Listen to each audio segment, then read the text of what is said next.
Chapter 15. Willpower.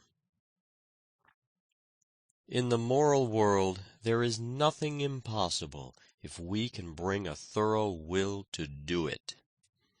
Wilhelm von Humboldt. It is firmness that makes the gods on our side. Voltaire. Stand firm, don't flutter. Franklin. People do not lack strength, they lack will. Victor Hugo. Perpetual pushing and assurance put a difficulty out of countenance, and make a seeming difficulty give way. Jeremy Collier. When a firm, decisive spirit is recognized, it is curious to see how the space clears around a man and leaves him room and freedom. John Foster. "Do you know," asked Balzac's father, "that in literature a man must be either a king or a beggar?" "Very well," replied his son, "I will be a king." After 10 years of struggle with hardship and poverty, he won success as an author. "Why do you repair that magistrate's bench with such great care?" asked a bystander of a carpenter who was taking unusual pains. "Because I wish to make it easy against the time when I come to sit on it myself," replied the other. He did sit on that bench as a magistrate a few years later. "I will be a Marshal of France and a great general," exclaimed a young French officer as he paced the room with hands tightly clenched. He became a successful general and a Marshal of France. "There is so much power in faith," says Bulwer, "even when faith is applied but to things human and earthly, that let a man but be firmly persuaded that he is born to do some day what at the moment seems impossible, and it is 50 to 1 but what he does it before he dies. There is about as much chance of idleness and incapacity winning real success, or a high position in life, as there would be in producing a Paradise Lost by shaking up promiscuously the separate words of Webster's dictionary, and letting them fall at random on the floor.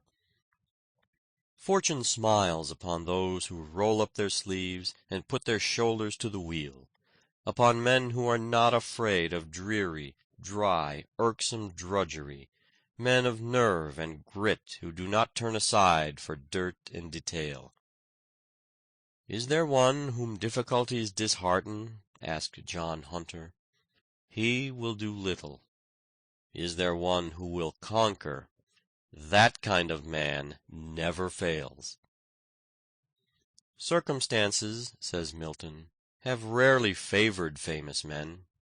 They have fought their way to triumph through all sorts of opposing obstacles." "We have a half-belief," said Emerson, "that the person is possible who can counterpoise all other persons.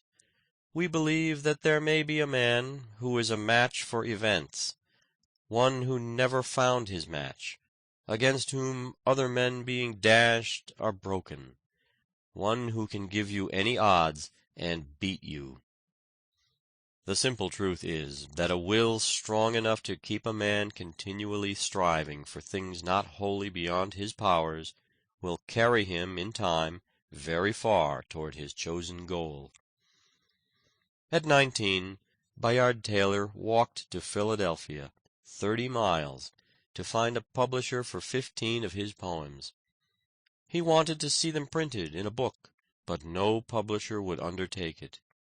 He returned to his home whistling, however, showing that his courage and resolution had not abated.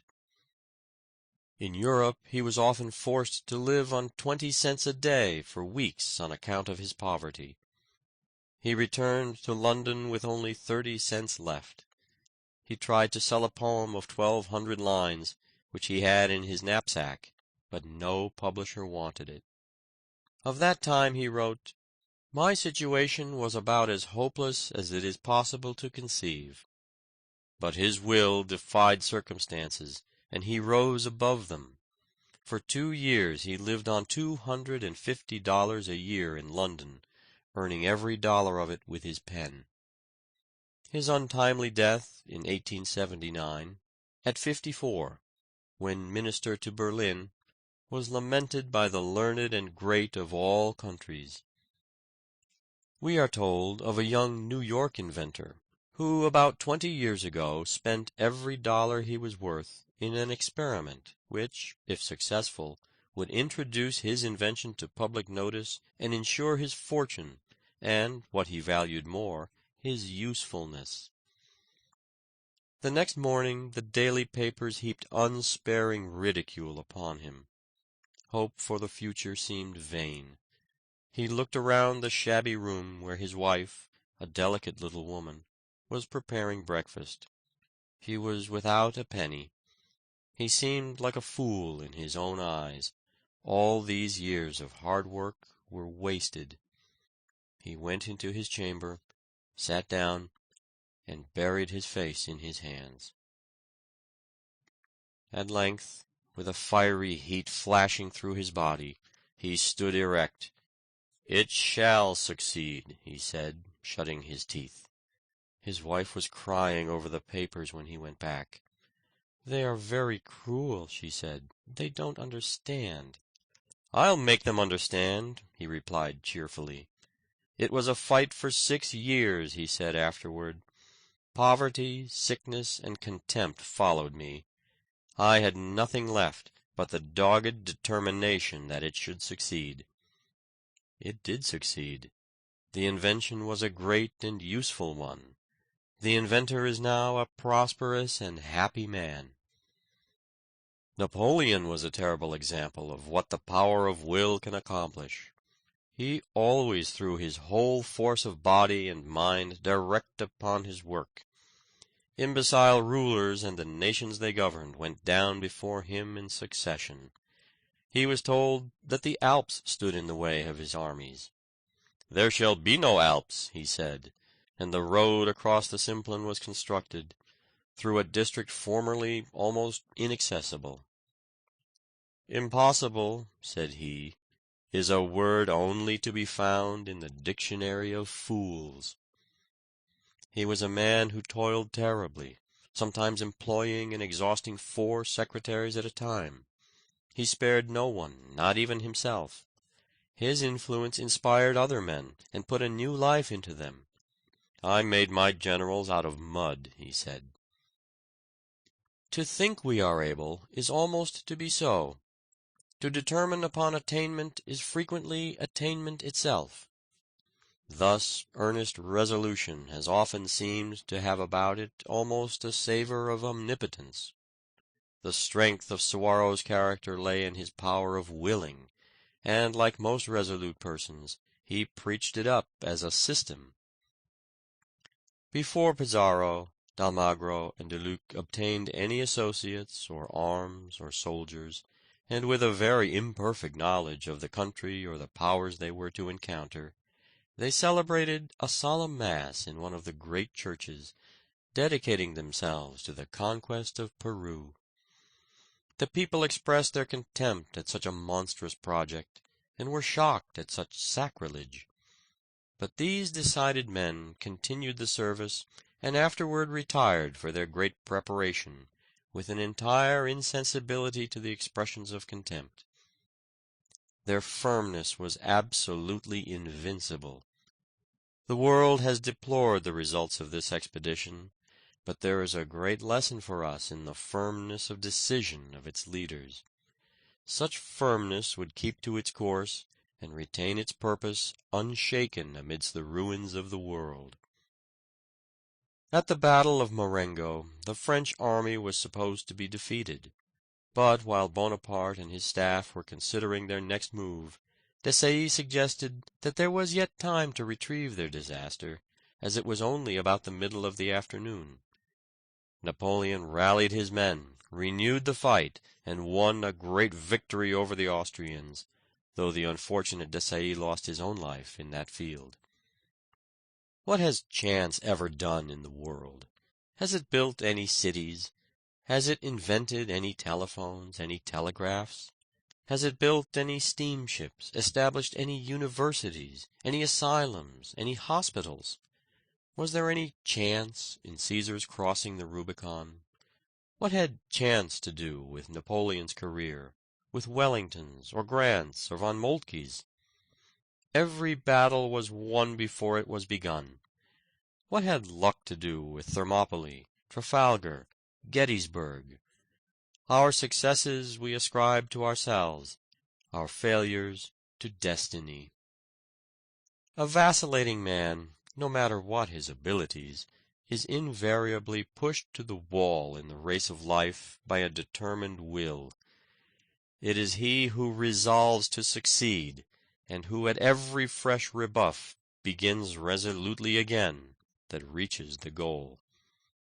The shores of fortune are covered with the stranded wrecks of men of brilliant ability, but who have wanted courage, faith, and decision, and have therefore perished in sight of more resolute but less capable adventurers who succeeded in making port.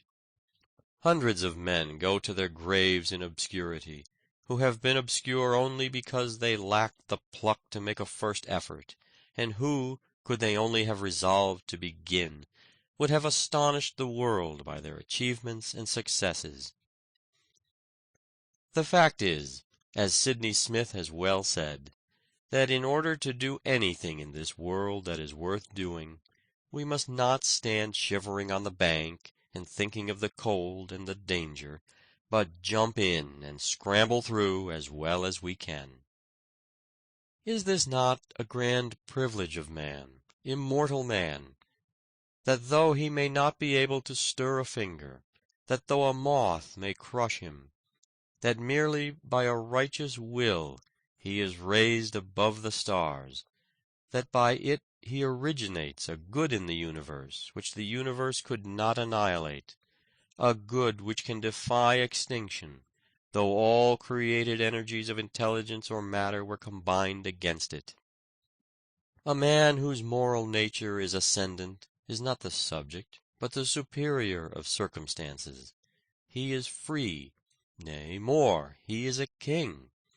And though this sovereignty may have been won by many desperate battles, once on the throne, and holding the scepter with a firm grasp, he has a royalty of which neither time nor accident can strip him.